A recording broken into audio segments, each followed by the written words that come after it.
সালমান ফার্সিকে ইহুদি ডাক দিয়ে বলে, সালমান এদিকে আসো, তোমার নবী মোহাম্মদ জি খেজুরের বিচি লাগাইয়া গাছ উঠাবে, সেই খেজুরের বিচিতে গাছ উঠবে কিভাবে? আমি তো 600 বিচি আগুন দিয়া পোড়ায় ফেলছি, এবার দেখবো তোমার নবী মোহাম্মদে কি করতে পারে, কেরামতি কি। যদি তোমার নবী মোহাম্মদ এই খেজুরের বিচি থেকে, পোড়া খেজুরের বিচি থেকে লাগাইলে যদি গাছ ওঠে, তাহলে আমি তোমাকে মুক্ত করে দিব। সালমান ফার্সি জানতেন পোড়া খেজুরের বিচি থেকে কোনোদিন গাছ ওঠা সম্ভব।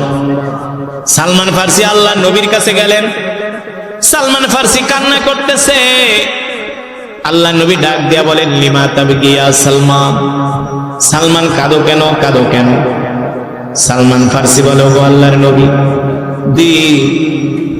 ওই 600 খেজুরের বিচি আগুন দিয়া পোড়ায় ফেলছে, তার মানে এই বিচি থেকে আর গাছ উঠবে না, আমি কোনোদিন মুক্তি পাবো না, আপনার কাছেও যেতে পারবো না। সালমান ফার্সি কান্না করতেছে, এই খেজুরের বিচি থেকে আর কোনোদিন গাছ উঠবে না, আর আমি কোনোদিন মুক্ত হব না, আপনার কাছে যেতেও পারবো না। আমি আমার মা বাবা পরিবার পরিজন ছেড়ে সেই মক্কা থেকে, সেই রোম থেকে মক্কায় আসলাম আপনাকে পাওয়ার জন্য, আপনার সাথে থাকার জন্য। আমার মনের আশা পূর্ণ হবে না। এই কথা ভেবে সালমান ফার্সি রাদিয়াল্লাহু তাআলা আনহু শিশু মাসুম বাচ্চার মতো কান্না করতেছে। আল্লাহর নবী ডাক দিয়ে বলে, সালমান তুমি কেঁদো না, আগামীকাল আমি ইহুদির বাড়িতে যাব, ইহুদিকে বলবা ওই খেজুরের বিচিগুলো রেডি রাখতে। জোরে কোন সুবহানাল্লাহ। এখন তো ইহুদির মাথা খারাপ হয়ে গেছে, কিরে মোহাম্মদ আমাকে কোনোভাবেই ছাড়ে না, আর এই খেজুরের বিচি যদি মোহাম্মদের হাতে যায় গাছ উঠবেই উঠবে, কোনো সন্দেহ নাই। কারণ মোহাম্মদ দুনিয়ার কোন সাধারণ মানুষ নন, তিনি হলেন আল্লাহর নবী। ঠিক কিনা বলে? তিনি হলেন আল্লাহর নবী। আল্লাহু আকবার, জোরে বলেন আল্লাহু আকবার। এবার আল্লাহর নবী রাহমাতুল লিল আলামিন পরের দিন দুপুর বেলা ইহুদির বাড়িতে আসলেন, একদল সাহাবীদেরকে সাথে নিয়ে আসছেন। এসে বলে, সালমান যাও যাও, ইহুদির হাত থেকে খেজুরের বিচিগুলো নিয়ে আসো। ইহুদি আল্লাহ নবীর সামনে দাঁড়ায় বলে, মোহাম্মদ খেজুরের বিচি আমি আগুন দিয়া পোড়ায় ফেলছি, এই বিচিতে গাছ উঠবে না। আল্লাহ নবী বলে, ইহুদিরে গাছ ওঠে না, না ওঠে তুই দেখ, খেজুরের বিচি আমার হাতে দে। আল্লাহ নবী সাহাবীদেরকে বললেন, এ সাহাবীরা, তোমাদের কাজ হলো গর্ত করা, কিন্তু পিছনের দিকে তাকানো যাবে না, শুধু গর্ত করে করে সামনের দিকে আগাবে। জোরে বলেন সুবহানাল্লাহ। সাহাবীরা জামাতবদ্ধ হয়ে গর্ত করতেছে। আল্লাহ নবী বলেন, সালমান একটা একটা করে বিচি আমার হাতে দিবা। সালমান ফার্সি একটা একটা করে বিচি আল্লাহ নবীর হাতে দেয়, আর আল্লাহ নবী হাতে নিয়ে থুতু মোবারক দিয়ে সেটাকে পরিষ্কার করে। আল্লাহ নবীর বরকতি থুতু দিয়া পরিষ্কার করে করে ওই গর্তের ভিতরে ঢুকায়। বলে, তাকানো নিষেধ, সবাই সামনের দিকে তাকাবা। একদিক দিয়ে খেজুরের বিচি লাগায় যায়, লাগাতে লাগাতে যখন অপর প্রান্তে যায়, আল্লাহ নবী ইহুদিকে ডাক দিয়ে বলে, ইহুদিরে এবার পিছনের দিকে তাকায় দেখো। ইহুদি পিছনের দিকে তাকায়, দেখে প্রত্যেকটা বিচি থেকে নতুন নতুন খেজুরের চারা গজিয়েছে।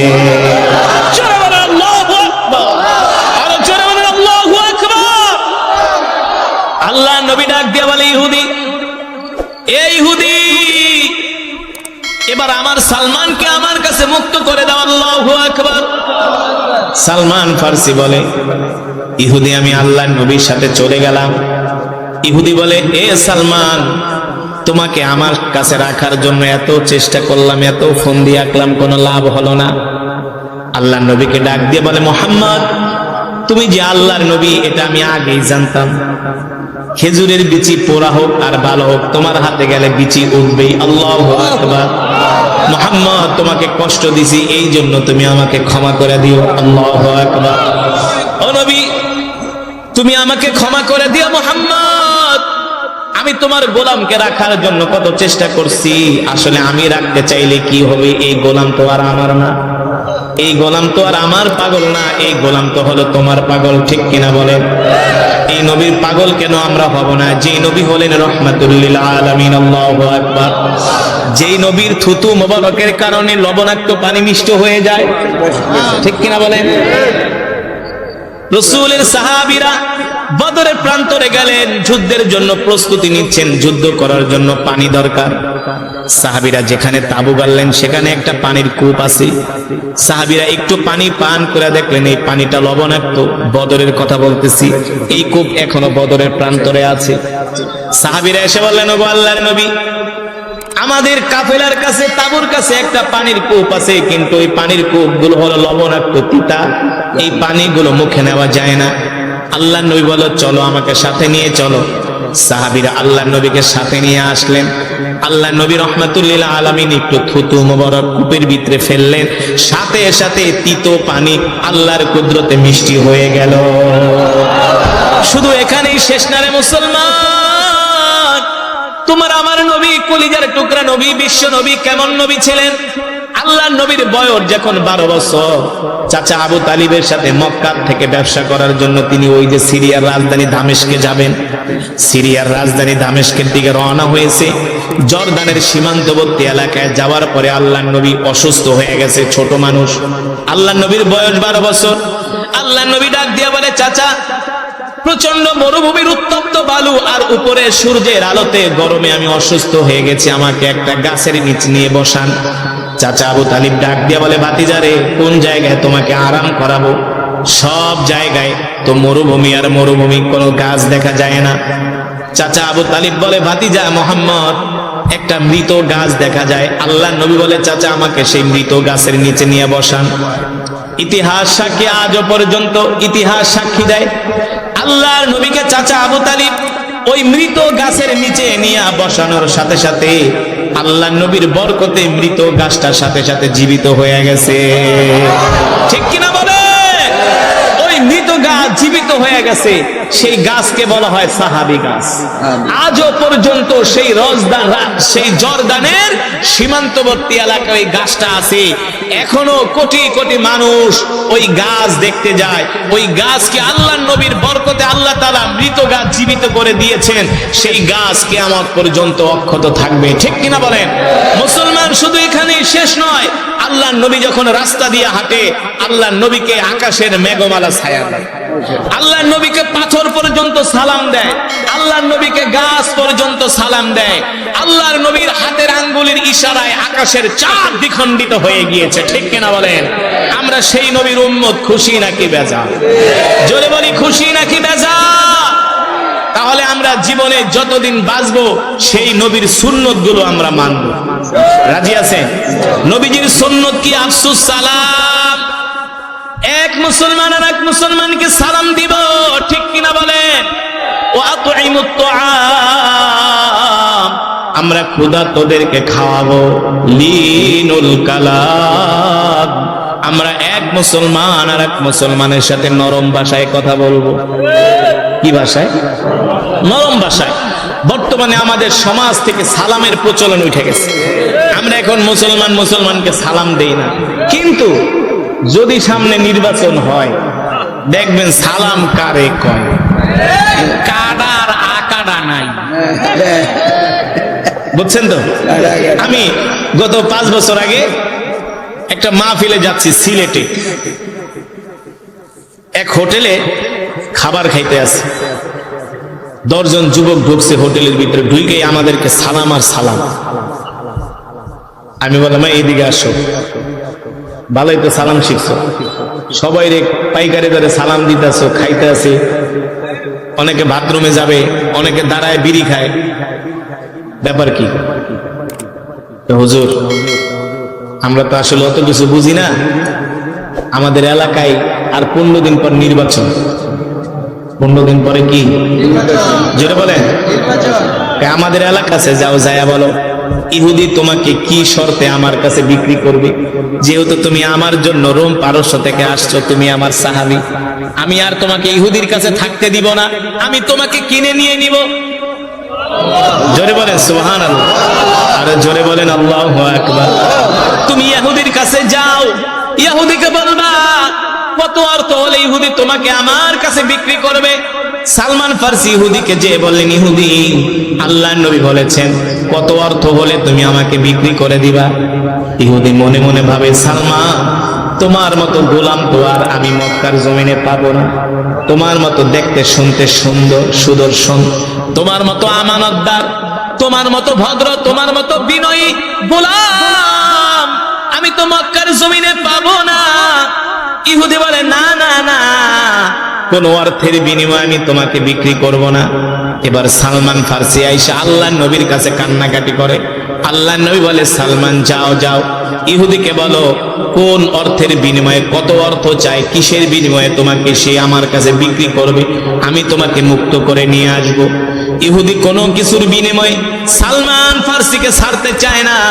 সালমান ফার্সি রাদিয়াল্লাহু তাআলা আনহু তিনি এতটা কষ্ট পেলেন, ইহুদির কাছে যায় বললেন, ইহুদি রে, আমার নবী বলেছে কিসের বিনিময়ে তুমি আমাকে মুক্ত করবা, আমার নবী আমাকে তোমার কাছ থেকে কিনে নিবে। ইহুদি মনে মনে ভাবলেন, বেচারা যেহেতু এমন অনুনয় বিনয় করতেছে, আমি এমন একটা শর্ত যেই শর্ত কোনোদিন মোহাম্মদ মানতে পারবে না, আর সালমানকে আমার কাছ থেকে নিতে পারবে না। বুঝেন না? বুঝতে পারছেন? সালমান ফার্সিকে ইহুদি মনে মনে ভাবে, এমন একটা শর্ত দিব মোহাম্মদ এই শর্ত মানতেও পারবে না, আর আমার কাছ থেকে তোমাকে নিতেও পারবে না। এবার সালমান ফার্সিকে বইলা দিছে, যাও সালমান, মোহাম্মদকে বলবা যদি 600 খেজুরের চারা, 600 খেজুরের বিচি লাগাবে মোহাম্মদ তার নিজের হাত দিয়া, ওই খেজুরের বিচি থেকে যদি সাথে সাথে গাছ ওঠে তাহলে আমরা তোমাকে মুক্ত করে দিব। এটা কি সম্ভব নাকি বলেন? খেজুরের বিচি লাগাইলে কি সাথে সাথে গাছ ওঠে নাকি? পড়তে সময় লাগে কি লাগে না? ইহুদি এমন একটা শর্ত আল্লাহর নবীকে দিছে। এবার সালমান ফার্সি আইসা বলো, গো আল্লাহর নবী, ইহুদি বলেছেন 600 খেজুরের বিচি যদি আপনি জমিনের ভিতরে পুঁতে সেই বিচি থেকে যদি গাছ ওঠে তাহলে ইহুদি আমাকে মুক্ত করে দিবে, আপনার কাছে অন্যথায় মুক্ত করবে না। আল্লাহর নবী বলে, সালমান তুমি কি ভয় পেতেছো? সালমান ফার্সি বলে, ও আল্লাহর নবী, শুধু আমি আপনার কাছে আসতে চাই। আল্লাহর নবী বলে, যাও ইহুদিকে বলবা আমরা আগামীকাল ইহুদির বাড়িতে যাব, 600 বিচি রেডি রাখতে বলবা। 600 বিচি জোরে বলেন, 600 বিচি রেডি রাখতে বলবা। ওই বিচি আমি লাগাবো আর গাছ উঠবে, তারপরে তোমাকে মুক্ত করবে। জোরে বলেন সুবহানাল্লাহ। সালমান ফার্সি যে ইহুদিকে বলতেছে, ইহুদি রে, আল্লাহর নবী বলেছে তুমি 600 খেজুরের বিচি রেডি রাখবা, আগামীকাল আল্লাহর নবী আসবে। আগামীকাল আল্লাহর নবী এসে নিজের হাত দিয়ে খেজুরের বিচি লাগাবে। ইহুদি মনে মনে ভাবে, মুহাম্মদ যে সত্য নবী, এর মধ্যে কোনো সন্দেহ নাই। বুঝেন নাই? মুহাম্মদ যে সত্য নবী, এর মধ্যে কোনো, মুহাম্মদের হাত দিয়া যদি খেজুরের বিচি লাগায় আসলেই খেজুরের বিচি গাছ উঠবে, কারণ মুহাম্মদ নবী, সে দুনিয়ার কোন সাধারণ মানুষ না। আল্লাহু আকবার, জোরে বলেন আল্লাহু আকবার। মক্কার মানুষরা আল্লাহর নবীর বিরোধিতা করত, কিন্তু তারা জানতো মুহাম্মদ হলো আল্লাহর নবী, মুহাম্মদ হলো ভালো মানুষ, তার মতো এত ভালো মানুষ মক্কার জমিনে একজনও নাই। ঠিক কিনা বলেন? যেই কাফেররা আল্লাহর নবীকে দিনের বেলা গালি দিত, রাত্রবেলা তারা আবার নবীর কোরআন শুনতে যাইত, জানেন না? দিনের বেলা আল্লাহর নবীর বিরুদ্ধে তারা মিছিল করত, মিটিং করত, মুহাম্মদকে এই করব সেই করব। আবার আল্লাহর নবী যখন রাত গভীরে বাইতুল্লাহ শরীফে কোরআন পড়তেন, মক্কার কাফেরেরা আল্লাহর নবীর কোরআন শোনার জন্য চলে আসত। সুবহানাল্লাহ বলেন। এই ওঠাউঠি করে, গাই বসো বসো, ওঠাউঠি করে কেন মজমার সৌন্দর্য নষ্ট? কেউ ওঠাউঠি করবেন না, বসেন। একজন ওঠাউঠি করা যাবে না। বয়ান শেষ করে দিব, কথা বলে না, বয়ান শেষ করে দিব, ওঠাউঠি করা যাবে না। কে কে মোনাজাত দিয়ে যাবেন হাত উঠে আল্লাহকে দেখা, হাত সোজা করে বলেন আল্লাহ, আরো জোরে বলেন আল্লাহ। ওয়াদা করলাম মোনাজাত না দিয়ে যাব না, আল্লাহ আমাদের গুনাহগুলো মাফ করে দেন। ওয়াদা করছেন তো ইনশাআল্লাহ? বসেন, কেউ ওঠাউঠি করবেন না মাঝখান থেকে। আপনি উঠলে আরো 10 জনের কষ্ট হয়। এই যে মানুষগুলো বয়ান শুনতেছে মনোযোগ দিয়ে, আপনার ওঠার কারণে তাদের মনোযোগ নষ্ট হচ্ছে। এই জন্য আপনি গুনার ভাগী হবেন। একটু কষ্ট হয় হোক, বসে থাকেন, বসো। বসে থাকেন, যে যেখানে আছেন দাঁড়ায় থাকেন। আল্লাহ তাআলা সকলকে তৌফিক দান করুন। কি বলছিলাম মনে আছে নাকি? কোন কথা বলছিলাম দেখি, বয়ান মনে আছে কিনা? আল্লাহ নবীকে মক্কার কাফেরেরা দিনের বেলা গালি দিত, ঠিক কিনা বল? রাতের বেলা আবার আল্লাহ নবীর কোরআন শোনার জন্য বাইতুল্লাহর আশেপাশে ভিড় জমাতো, ঠিক না?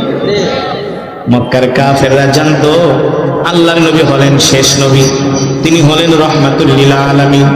এই কারণেই তো মক্কার কাফেররা আমার নবীকে আল আমিন উপাধি দিয়েছিল, ঠিক কিনা বলে? ঠিক না? ইহুদি জানতো যদি আল্লাহর পয়গম্বর মুহাম্মদ সাল্লাল্লাহু আলাইহি সাল্লাম এই খেজুরের বিচি হাতে নিয়ে জমিনের ভিতরে পুঁতে দেয়, গাছ উঠে যাবে, কোনো সন্দেহ না। তার মানে ইহুদি রাসূলের সাহাবী সালমান ফারসিকে কোনোভাবেই হাতছাড়া করতে চায় না। তিনি কি করলেন? চালাকি করে খেজুরের বিচিগুলো আগুন দিয়ে পুড়িয়ে ফেললেন। আপনাদের কাছে আমার প্রশ্ন, আপনারা কত কিছুর বীজ লাগান না? ওই বীজগুলো যদি, দানাগুলো যদি আগুন দিয়ে পোড়ায় দেন, সেই দানা থেকে, বিচি থেকে গাছ উঠবে নাকি? উঠবে? মুরাদনগরে উঠছিল কোনোদিন? প্রশ্নই আসে না। সারা পৃথিবীর বৈজ্ঞানিকরা গবেষণা করে, রিসার্চ করেও সেই বিচি থেকে গাছ ওঠাতে, জোরে বলেন, একমাত্র আল্লাহ তাআলা পারেন, ঠিক কিনা বলেন? এই ক্ষমতা কার? আল্লাহু আলা কুল্লি শাইইন কাদির, সর্বময় ক্ষমতার মালিক, একচ্ছত্র ক্ষমতার মালিক। আল্লাহু আকবার, জোরে বলেন আল্লাহু আকবার। ইহুদি ওই বিচিগুলো আগুন দিয়ে পুড়িয়ে ফেললেন। বলেন, আল্লাহ নবীর উপরে অকাথ্য নির্যাতন হয়েছে, জুলুম হয়েছে, অত্যাচার হয়েছে। আল্লাহ নবী কোরআনের তেলাওয়াত বন্ধ করে দেয় নাই, ঠিক কিনা বলেন? আমরাও সেই বিশ্ব নবীর শিষ্য, আমরা দুনিয়ার জমিনে যতদিন বেঁচে থাকবো আল্লাহর কোরআনের পক্ষে বেঁচে থাকবো, ঠিক কিনা বলেন? কেউ আমাদেরকে হুমকি দামকি দিয়া কোরআনের পথ থেকে দূরে সরাতে পারবে না, পারবে? কেউ আমাদেরকে হুমকি ধামকি দিয়া কোরআনের পথ থেকে দূরে সরাতে পারবে না। আমরা দেখেছি বিগত সরকারগুলোতে কোরআনের মাহফিল করতে হলে পুলিশের থেকে অনুমতি আনতে হতো, ঠিক কিনা বলেন? এখন কোন কোরআনের মাহফিল করলে অনুমতি আনতে হয় না। কেন আনতে হবে? জমিন যার, কোরআনের কথা চলবে তার, কিসের আবার অনুমতি, ঠিক কিনা বলেন? পুলিশের থেকে কেন কোরআনের কথা বলতে অনুমতি আনতে হবে? এই দেশ, এই পৃথিবী তো সৃষ্টি করেছেন আমার আল্লাহ, ঠিক কিনা বলেন? অমুসলমান যুগে যুগে যারা কোরআনের বিরুদ্ধে শক্ত অবস্থান নিয়েছে, আল্লাহ তাআলা তাদেরকে ধ্বংস করে দিয়েছেন, ঠিক কিনা বলেন? এই পৃথিবীর মালিক দুনিয়ার কোনো মানুষ নয়, এই রাজত্বের মালিক দুনিয়ার কোনো মানুষ নয়, এই পৃথিবীর মালিক কে? কোরআনে আছে কি আছে না? কুলিল্লাহুম্মা মালিকাল মুলকি তুতিল মুলকা মান তাশা وتنزع الملك ممن تشاء وتعز من تشاء وتذل من تشاء بيدك الخير إنك على كل شيء قدير। আল্লাহ রাব্বুল আলামিন বলেন, নবী, এই মুলকের মালিক হলাম আমি আল্লাহ, এই রাজত্বের মালিক হলাম আমি আল্লাহ। আমি আল্লাহ যাকে ইচ্ছা ক্ষমতা দান করি, যার থেকে ইচ্ছা ক্ষমতা আমি কেড়ে নেই, ঠিক কিনা বলেন? যাকে ইচ্ছা আমি 24 তলায় রাখি, আবার কাউকে ইচ্ছা আমি গাছতলায় রাখি। এ পাতি নেতারা, তোমরা যারা ক্ষমতা পাইলে আর কিছু চোখে মুখে দেখো না, এমন আছে কি আছে না? কিছু পাতি নেতা আছে না, ক্ষমতা পাইলে ওদের আর হুঁশ থাকে না। এ পাতি নেতারা, ক্ষমতার মালিক তোমরা না, ক্ষমতার মালিক জোরে বলে। তারা তো বলেও ছিল আমরা 41 সাল পর্যন্ত ক্ষমতায় থাকবো, কথা কেনা বলছিল কি বলছিল না? আমি কোরআনের কথা বলছি, আমি কোরআন দিয়া বুঝাইতেছি। কোন দলের বিরোধিতা করা আমার উদ্দেশ্য না, যেটা হক কথা সেটা আমি বলতেছি। তারা বলেছিল 41 সাল পর্যন্ত ক্ষমতায় থাকবো, আরো কিছু পাতি নেতা বলছিল আজীবন ক্ষমতায় থাকবো। কিন্তু আমরা তাদেরকে ইনিয়ে বিনিয়ে বোঝানোর চেষ্টা করেছি, ক্ষমতার মালিক তোমরা নয়, ক্ষমতার মালিক হলেন আল্লাহ। আরে ফেরাউন তো 450 বছর পরে আর ক্ষমতায় থাকতে পারে নাই, পারছে নাকি? ওই ফেরাউনের কোনো অস্তিত্ব নাই, ওই ফেরাউনের অস্তিত্ব আল্লাহ বিলীন করে দিয়েছেন, ঠিক কিনা বলেন? তাহলে ক্ষমতার মালিক জোরে বলেন কে? সেই আল্লাহ তাআলা আমার নবীকে ডাক দিয়া বলছেন, নবী, আসমান যার আইন চলবে তার, জমিন যার বিধান চলবে তার, আলা লাহুল খালকু ওয়াল আমরু তাবারাকাল্লাহু রাব্বুল আলামিন। আপনি মক্কার কাফেরদেরকে ভয় পাবেন না। মক্কার কাফেরদের সামনে বুক উঁচু করে ঘোষণা করে দেন, মক্কার কাফেরেরা, আমি আল্লাহর প্রেরিত রাসূল মুহাম্মদ সাল্লাল্লাহু আলাইহি সাল্লাম, আমি তোমাদের সামনে ঘোষণা করতেছি, আল্লাহর জমিনে আল্লাহর কোরআনের কথা চলবে। এই কোরআনের কথা বন্ধ করার কারো বাবার ক্ষমতা না।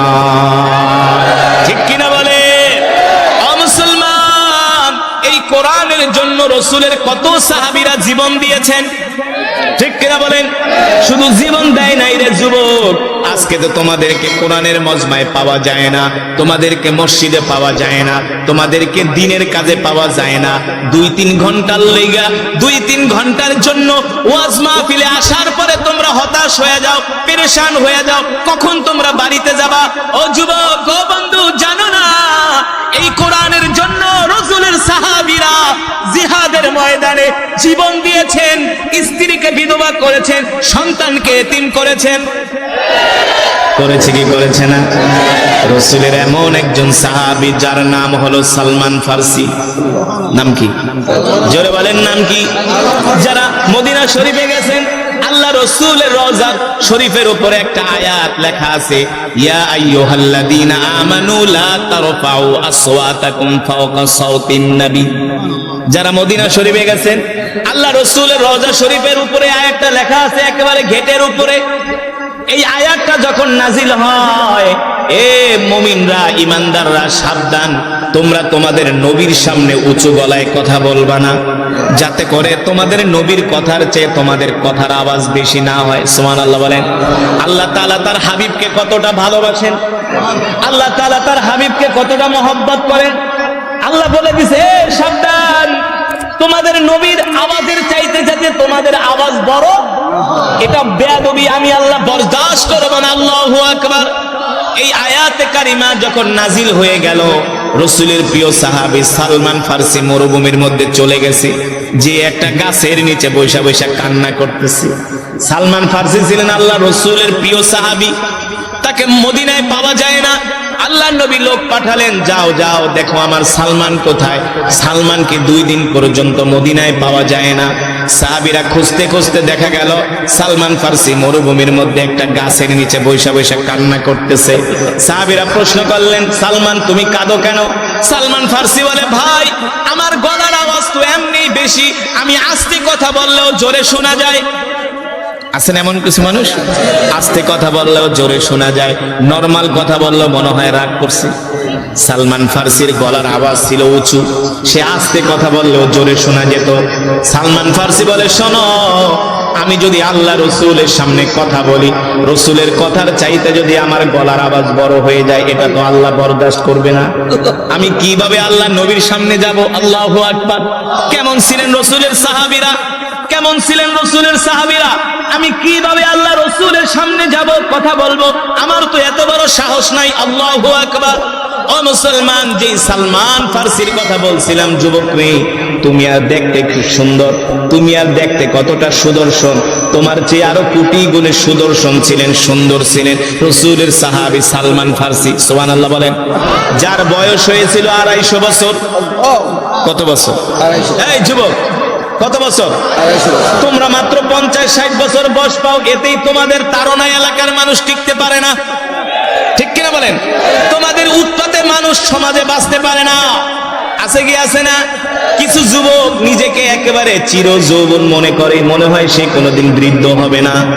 তার চলাফেরায়, কথাবার্তায় অহংকার আর অহংকার।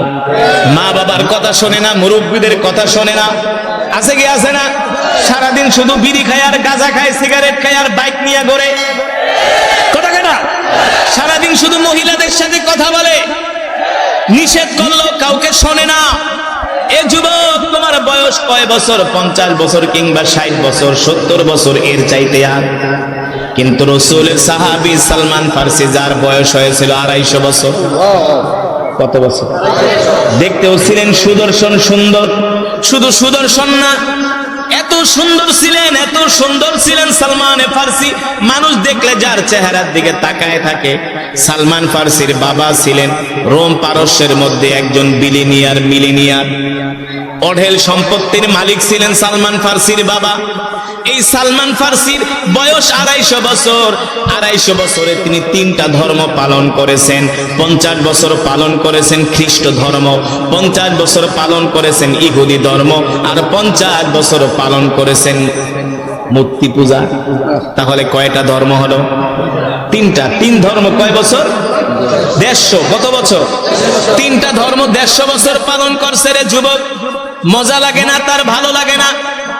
একদিন সালমান ফার্সির বাবা বলে, বাবারে যাও তুমি আমার ব্যবসাটা দেখে আসো। সালমান ফার্সি বলেন, আমি ঘর থেকে বের হলাম আমার বাবার ব্যবসা দেখার জন্য। আমি যখন রাস্তা দিয়ে হাঁটতে লাগলাম, দেখি কিছু খ্রিস্টানরা গির্জার মধ্যে বসে তারা ইনজিল শরীফের তেলাওয়াত করতেছে। কি তেলাওয়াত করতেছে? ইনজিল। কি?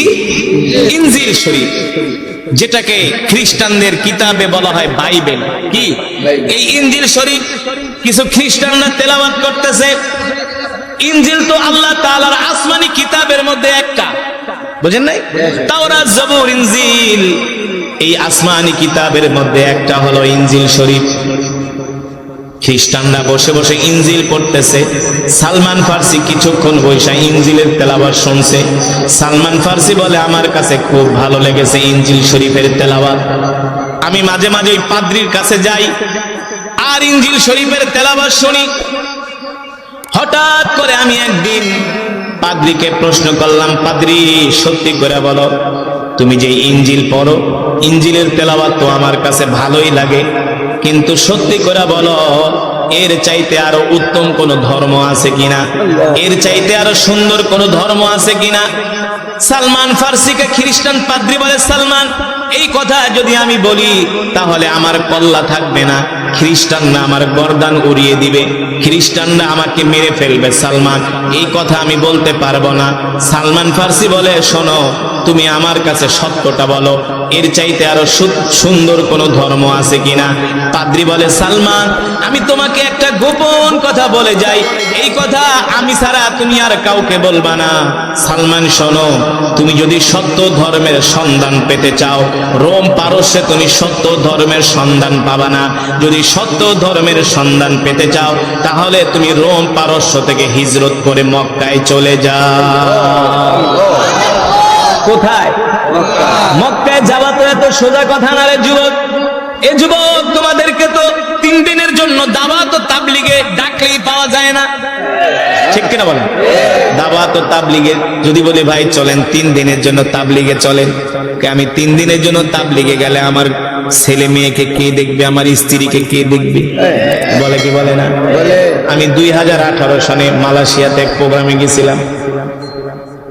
এক প্রবাসী, বাড়ি বিবারিয়া, জিজ্ঞেস করি বাড়ি কে? কয় বিবারিয়া। তা মালয়েশিয়া থাকেন কয় বছর? কয় বেশি না, 32 বছর। কয় বছর? আরেকটারে জিজ্ঞাসা কয় বছর? কয় 26 বছর। তা আমি বলি যে 32-26 বছর যারা মালয়েশিয়া থাকেন পরিবার দেখে কে? আসমানের দিকে হাত উঠায় কয় কে? কে? আল্লাহ। তো 32 বছর এরা বিদেশে থাকলে যদি তোমার পরিবার আল্লাহ দেখতে পারে, 3 দিন 40 দিনের জন্য তাবলীগে গেলে কি আল্লাহ দেখতে পারে না? দেখতে পারে না? 3 দিনের জন্য যাবে না, ঠিক কিনা বলেন? আবার কিছু দুষ্ট আছে, তাবলীগের লোকদেরকে দেখলে সোজা যায় বাথরুমে পালায়। বউর কয় আমার কথা জিগাইলেও কবি না, কবি বাড়িতে নাই, ঠিক কিনা বলেন? যুবক, তোমাদেরকে 3 দিনের জন্য দাওয়াত ও তাবলীগে পাওয়া যায় না, 40 দিন তো দূরের কথা। কিন্তু রাসূলের সাহাবী সালমান ফার্সিকে পাদ্রী বলতেছেন, সালমান তুমি যদি সত্য ধর্ম পেতে চাও তাহলে তুমি তোমার মাতৃভূমি রোম পারস্য ত্যাগ করে তুমি মক্কায় চলে যাও। ওই মক্কায় একজন শেষ নবীর আবির্ভাব ঘটেছে, যার নাম হলো মুহাম্মদ ইবনে আব্দুল্লাহ। সুবহানাল্লাহ বলেন। নাম কি? যার নাম হলো মুহাম্মদ ইবনে আব্দুল্লাহ। তার উপরে আসমানি কিতাব আল্লাহ তাআলা একটা কোরআন নাজিল করছে।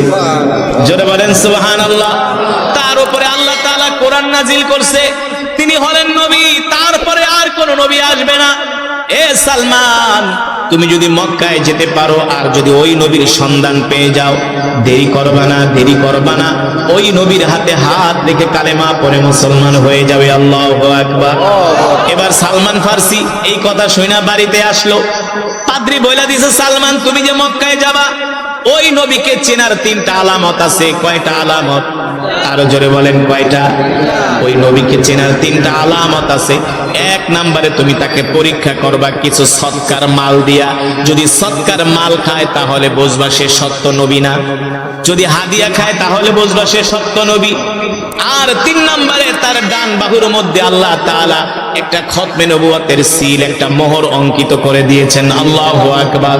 মা কানা মুহাম্মাদুন আবা আহাদিম মির রিজালিকুম ওয়ালাকিন রাসূলুল্লাহি ওয়া খাতামান নাবিয়্যিন।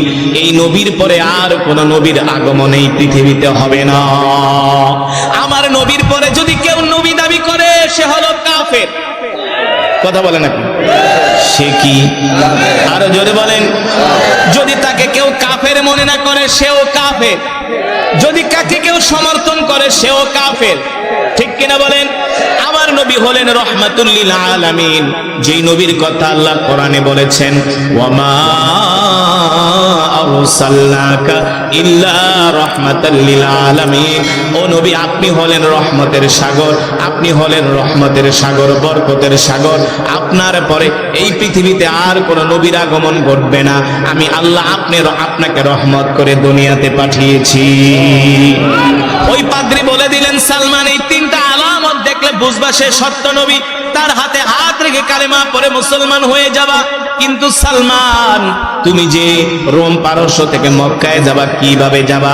সরাসরি রোম পারস্য থেকে মক্কায় যেতে পারবা না। যদি তোমাকে মক্কায় যেতে হয় তাহলে তুমি সিরিয়ার রাজধানী দামেস্কে চলে যাও। কোথায়? বর্তমানে যে সিরিয়া মুজাহিদরা দখল করেছে জানেন না? বাশার আল আসাদ, আরেক স্বৈর শাসক হারামজাদা। 65 বছর, কয় বছর? বাবা আর ছেলে 65 বছর তারা মুসলমানদের উপর অত্যাচার করেছে। এই বাশার আল আসাদ, ওর কোন চরিত্র নাই, এমন কোন খারাপ কাজ নাই যে বাশার আল আসাদ করে নাই। এই বাশার আল আসাদ স্বৈর শাসক কি ক্ষমতায় টিকতে পেরেছে? পারে নাই। পৃথিবীর ইতিহাসে যারা স্বৈর শাসক হয়, জনগণের ম্যান্ডেট বাদ দিয়া, জনগণের মতকে উপেক্ষা করে যারা ক্ষমতাকে আঁকড়ে ধরে, শেষ পর্যন্ত তাদের জুতা পিটা খেয়ে ক্ষমতাকে থেকে যেতে হয়। এটাই স্বৈর শাসকদের যুগে যুগে ইতিহাস। কিন্তু স্বৈর শাসকরা ক্ষমতা পাইলে আর ছাড়তে চায় না, মনে করে ক্ষমতাই ওদের সব। ঠিক কিনা বলেন? ওই খ্রিস্টান পাদ্রী বলে দিলেন, সালমান তুমি যদি মক্কায় যেতে চাও তাহলে তুমি সিরিয়ার রাজধানী দামেস্কে চলে যাবা। মক্কা থেকে একদল ব্যবসায়ী কাফেলা আসে ব্যবসা করার জন্য দামেস্কে, তাদের সাথে তুমি মক্কায় চলে যাবা। সালমান ফারসি রাদিয়াল্লাহু তাআলা আনহু বাড়িতে গেলেন। যাওয়ার পরে তার মা বাবাকে ডাক দিলেন, ও মা বাবা, আমি আপনাদেরকে বলতে চাই আমি আর রোম পারস্যে থাকবো না, আপনাদের সাথে থাকবো না। কেন? আমি মক্কায় চলে যাব। কেন বাবা তুমি মক্কায় চলে যাবা? সালমান ফারসি বলে, মা, ওই মক্কায় একজন নবীর আবির্ভাব ঘটেছে যার নাম হলো মুহাম্মদ ইবনে আব্দুল্লাহ। আমি ওই নবীর হাতে হাত রেখে কালেমা পড়ে মুসলমান হয়ে যাব। আল্লাহু আকবার। সালমান ফারসির মা বাবা বলে, বাবা রে, তুমি আমাদের একমাত্র সন্তান, তুমি আমাদেরকে ছেলে সেই মক্কায় চলে যাবা, আমাদের জন্য কি তোমার মায়া লাগবে না? আমরা তো তোমাকে ছাড়া থাকতে পারবো না। বাবা তুমি এমন সিদ্ধান্ত নিও না, আমাদেরকে ছেড়ে তুমি মক্কায় যেও না। সালমান ফারসি বলে, মা, তোমরা যেমন আমাকে ছাড়া থাকতে পারবা না, বাঁচতে পারবা না, আমিও সেই নবী রহমাতুল লিল আলামিনকে ছাড়া বাঁচতে পারবো না। জোরে বলেন সুবহানাল্লাহ। আল্লাহর নবীকে জীবনের চেয়ে ভালোবাসা, এটাও ঈমানের আলামত। ঠিক কিনা বলেন? সালমান ফারসি বলে, মা, তোমরা যেমন আমাকে ছাড়া থাকতে পারবা না, আমিও বিশ্ব নবীকে ছাড়া বাঁচতে পারবো না। এবার সালমান ফারসি যখন বের হয়ে চলে আসবে, তার মা বাবা আসতে দেয় না, অনেক দিন পর্যন্ত তাকে বন্দি করে রেখেছে। সালমান ফারসি হঠাৎ করে একদিন ছাড়া পেয়ে তিনি সেই রোম পারস্য থেকে সিরিয়ার রাজধানী দামেস্কে চলে আসছে। সিরিয়ার রাজধানী দামেস্কে এসে সালমান ফারসি রাদিয়াল্লাহু তাআলা আনহু জিজ্ঞেস করে, এ দামেস্কবাসীরা, মক্কা থেকে কি একদল ব্যবসায়ী কাফেলা আসছে নাকি তোমাদের দেশে ব্যবসা করার জন্য? বলে হ্যাঁ। তুমি কোত্থেকে আসছো? বলে আমি রোম পারস্য থেকে আসছি। কোথায় যাবা? বলে আমি মক্কায় যাব। যদি মক্কায় যেতে চাও, ওখানে আছে মক্কার একদল ব্যবসায়ী কাফেলা, তাদের সাথে যা যোগাযোগ করো। সালমান ফারসি ওই ব্যবসায়ী কাফেলার সাথে গেলেন, যা যোগাযোগ করলেন, বললেন আমি তোমাদের সাথে মক্কায় যাব। ব্যবসায়ী কাফেলার যিনি সর্দার ছিলেন, তিনি ছিলেন ইয়াহুদি। তিনি জিজ্ঞেস করলেন, যুবক, দেখতে শুনতে তো তুমি অনেক সুন্দর, তোমাকে দেখলে মনে হয় তুমি কোন অভিজাত ফ্যামিলির ছেলে। অভিজাত ফ্যামিলির ছেলে, তোমার চেহারার মধ্যে একটা আভিজাত্যের ছাপ, তোমার পোশাক আশাকের মধ্যে একটা আভিজাত্যের ছাপ, দেখলে মনে হয় তুমি উঁচু বংশের কোন লোক। কেন তোমাকে আমাদের দরকার? তোমাকে দেখলে মনে হয় তুমি উঁচু বংশের, তোমার কাছে অর্থবিত্ত আছে। এবার ওই ইহুদি বলে, তুমি যদি আমাদের সাথে মক্কায় যেতে চাও, তাহলে আমাদেরকে তোমাকে মোটা অঙ্কের একটা উপঢৌকন দিতে হবে, তাহলে আমরা সাথে করে তোমাকে মক্কায় নিয়ে যাব। সালমান ফারসি বলে, ভাই, মোটা অঙ্কের উপঢৌকন না, যা চাও তাই দেয়া হবে। আমার সাথে যত অর্থবিত্ত আছে সব তোমাদেরকে দিয়ে দিব, তারপর আমাকে মক্কায় নিয়ে চলো। ওই কাফেলার যিনি সর্দার ছিলেন, রে যুবক, ভালো করে চিন্তা করো কত কষ্ট করেছেন রাসূলের সাহাবী সালমান ফারসি। দ্বীনের জন্য, ইসলামের জন্য কত ত্যাগ স্বীকার করেছেন। নিজের মাতৃভূমি ছেড়েছেন, নিজের মা ছেড়েছেন, বাবা ছেড়েছেন, পরিবার ছেড়েছেন, একমাত্র ইসলামের জন্য, দ্বীনের জন্য। ঠিক কিনা বলেন? আর আমরা ইসলামের জন্য কি করতেছি? আমাদের কন্ট্রিবিউশনটা কি? আমাদের কি কোরবানি? দ্বীনের জন্য আমরা কতটুকু ত্যাগ স্বীকার করি? ঠিক মতো তো আমরা নামাজই পড়ি না, কথা বলে না। ঠিক মতো তো আমরা রোজাই রাখি না, আল্লাহর বিধানগুলোই মানি না। কিন্তু রাসূলের সাহাবী সালমান ফারসি রাদিয়াল্লাহু তাআলা আনহু বলে, ভাই, আমাকে সাথে করে মক্কায় নিয়ে যাও, তোমরা যা চাও তোমাদেরকে তাই দেওয়া হবে, তারপরও সাথে করে আমাকে মক্কায় নিয়ে যাও। এবার ওই কাফেলার যিনি দলনেতা ছিলেন, তিনি সালমান ফারসির থেকে সব অর্থগুলো নিয়ে গেলেন। নিয়ে যাওয়ার পরে কাফেলার লোকদেরকে বললেন, শোনো, কিছু তোমরা বলবা না। এই যুবককে দেখতে মনে হয় সম্ভ্রান্ত পরিবারের সন্তান, ওর থেকে আমরা মোটা অঙ্কের অর্থ নিয়েছি। শুধু এখানেই শেষ নয়, আমরা মক্কায় নিয়ে ওকে মোটা অঙ্কে মানুষের কাছে বিক্রি করে দিব। কারণ দেখতে শুনতে সুন্দর, সুঠাম দেহের অধিকারী, এমন গোলাম বাজারে চাহিদা বেশি। হ্যাঁ, এমন গোলাম বাজারে চাহিদা বেশি, ওকে আমরা মক্কার বাজারে নিয়ে গোলাম হিসাবে বিক্রি করে দিব। এই কথা বলে সালমান ফারসিকে তারা, এই কথা সালমান ফারসির কাছে তারা বলে নাই, বলছে তোমাকে আমরা নিরাপদের সাথে মক্কায় পৌঁছায় মোহাম্মদের সাথে দেখা করাবো। কিন্তু তার কাফেলার লোকজনদেরকে বলছে, তোমরা ভুলেও বলবো না যে সালমানকে আমরা বিক্রি করব। এবার সালমান ফারসিকে সাথে নিয়ে তারা দামেস্কে থেকে মক্কার উদ্দেশ্যে রওনা হয়। প্রায় 1 মাসের মতো জার্নি করে তারা মক্কায় পৌঁছায়। মক্কায় পৌঁছানোর পরে সালমান ফারসির হাত পা গুলো তারা রশি দিয়ে বেঁধে ফেলে।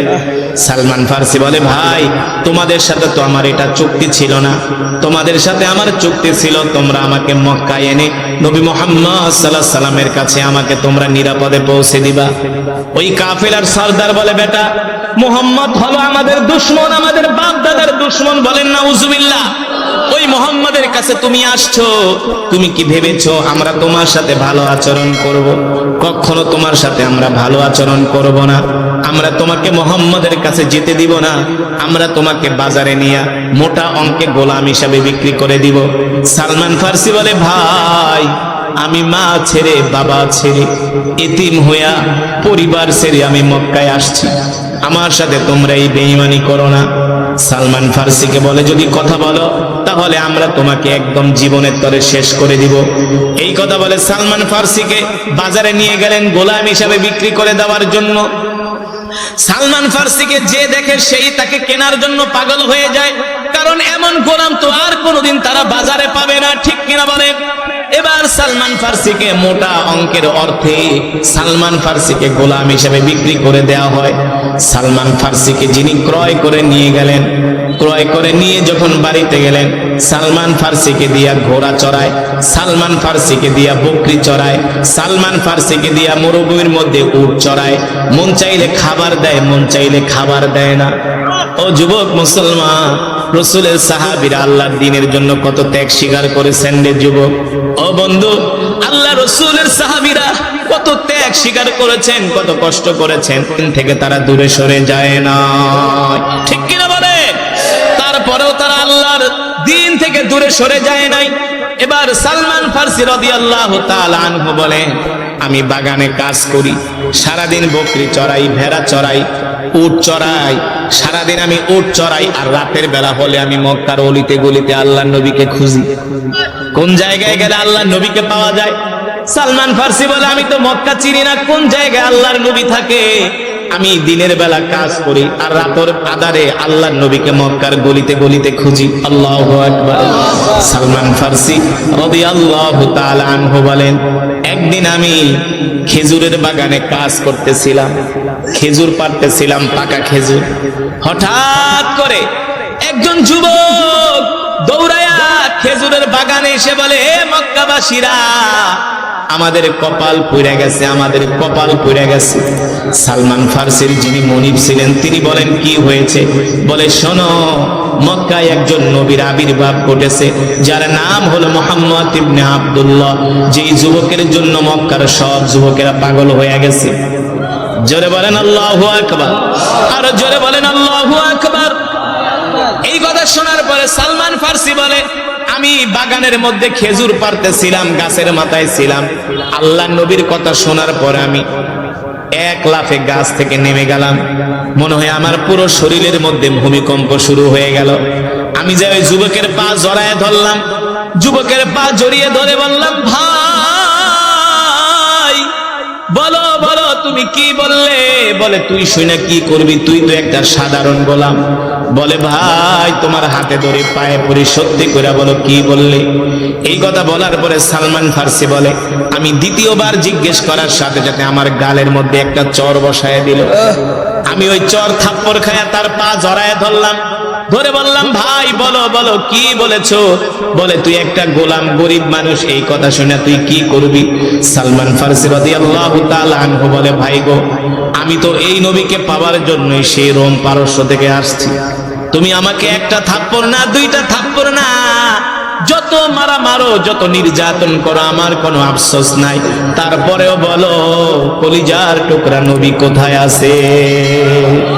বাগানের মালিকের মায়া লেগে গেছে, হায় রে, ছেলেটা রোম পারস্য থেকে আসছে, অনেক ভালো মানুষ, ভদ্র মানুষ, আমানতদার, ঠিক আছে বলো। এবার যুবক ডাক দিয়ে বলে, শোনো, ওখানে একটা পাহাড় আছে, জাবালে আবু কুবাইস। ওই পাহাড়ের নিচে মোহাম্মদ তার অনুসারীদেরকে বৈশা বৈশা কোরআন শোনায়। যদি দেখা করতে যাও তাহলে ওই পাহাড়ের কাছে চলে যাও। আল্লাহু আকবার। সালমান ফারসি বলে, এই কথা শোনার পরে আমি এত কষ্ট করে রোম পারস্য থেকে সফর করে আসছি, আমি আমার সব দুঃখ ভুলে গেছি। আমি আমার পাড়া খেজুর নিয়ে আল্লাহ নবীর কাছে গেছি। আমি প্রতিদিন কাজ করার পরে আমাকে আমার মালিক কিছু খেজুর দেয়, সেই খেজুরগুলো আমি জমিয়ে রেখে আল্লাহ নবীর জন্য নিয়ে গেলাম। আল্লাহ নবীকে প্রথম দিন দেখার পরে আমার কলিজা ঠান্ডা হয়ে গেছে। সালমান ফারসি বলে, আমি আল্লাহ নবীর ঘরে ঢুকলাম, ঢুইকা আল্লাহ নবীকে বললাম, আপনার জন্য আমি খেজুরগুলো সদকা এনেছি। আল্লাহ নবী খেজুরগুলো হাতে নিয়ে মুস্কি হাসি দিয়া বলে, আমার জন্য সদকা খাওয়া হারাম। ওই যে পাদ্রী বইলা দিছে, ওই নবী যে সত্য নবী, কারণ এই জামানে অনেক নবী নিজেকে নবী দাবি করবে। সত্য নবীকে চিনতে হলে তিনটা আলামত আছে। কয়টা? এক নম্বরে তিনি সদকার মাল খাবে না, দুই নম্বরে তিনি হাদিয়া খাবে, তিন নম্বরে তার ডান বাহুর মধ্যে আল্লাহ খতমে নবুয়তের একটা সিল মেরে দিয়েছেন, যাকে বলা হয় মোহরে খতমে নবুয়ত। সালমান ফারসি বলেন, আমি প্রথম দিন কিছু খেজুর নিয়ে হাদিয়া দিলাম। আমাকে আল্লাহ নবী বললেন, আমি নবী, আমার জন্য এই সদকার মাল খাওয়া হারাম, আমি সদকা খাই না। সালমান ফারসি বলেন, এক নাম্বার আলামত আমি পায়ে গেছি। আবার 3 দিন পরে আমি আল্লাহর নবীর জন্য কিছু খেজুর নিয়ে গেলাম, যে বললাম, ওগো নবীজি, আমি আপনার জন্য এই খেজুরগুলো হাদিয়া এনেছি। সুবহানাল্লাহ বলেন, কি এনেছি? আরো জোরে বলেন, হাদিয়া। 2 নম্বরে আমি আপনার জন্য এই খেজুরগুলো হাদিয়া এনেছি। আল্লাহর নবী বললেন, লাকা সাদাকা, লাকা সাদাকা, তোমাদের জন্য সাদাকা। খাওয়া তোমাদের জন্য জায়েজ আর আমার জন্য সদকা খাওয়া হারাম।